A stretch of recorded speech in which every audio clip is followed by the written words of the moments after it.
Dapat ba alam natin yung mga passwords ng mga social media accounts ng mga partners natin? Ako siguro sapat na pag tinanong ko siya kung pwede ko bang makita yung social media niya is pumayag siya.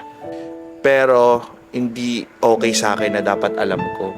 Kasi meron dapat tayo mga personal things pa rin sa buhay natin. Dapat magkaroon pa rin tayo ng sarili nating privacy sa buhay natin, di ba?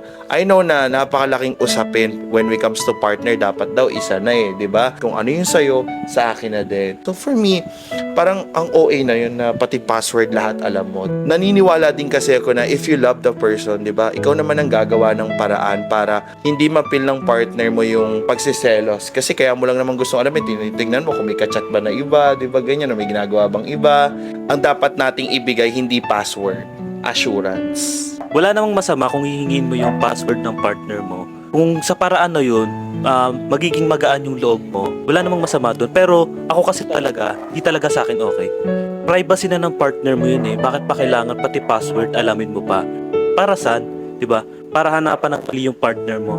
Para lang may pag-awayan kayong dalawa. Kasi baka mamaya bored ka na wala kayong pinag-aawayan. Kaya siguro gusto mo na kunin na lang yung password ng partner mo para man lang may ma-topic kayong dalawa. So totoo na mahabang usapin talaga itong topic na to.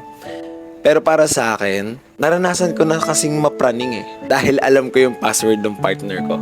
Dahil wala akong tiwala. Dahil dun sa nangyari na yon, mas isip ako ng isip. Pero I've learned dun sa experience na yon na dapat nga meron tayong mga privacy. Commitment doesn't come naman kasi with knowing someone else's password Commitment is assurance. Wag password yung hingin mo, assurance. May mga maliliit kasing bagay na baka may misinterpret natin na hindi naman pala ganun yung meaning. Actually, meron akong natutunan ngayong araw. Sabi dun sa preaching kanina, love comes with hope. And with hope, there's trust. Hindi ka pwedeng magmahal ng walang pag-asa, ng walang tiwala. So kapag binigay mo yung pagmamahal mo, make sure na bibigay mo rin yung tiwala mo dun sa tao. Kasi ano yung sense ng pagmamahal kung palagi kang mag-iisip na may gagawin sa'yo yung tao. Hindi rin kasi maiwasan talaga dun sa mga tao na baka nga naman may ginagawa talaga yung partner nila. Pero kung dumating yung punto na yun, i-communicate mo na lang.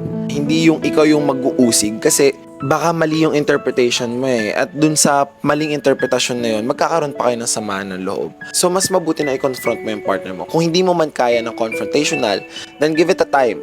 Observe.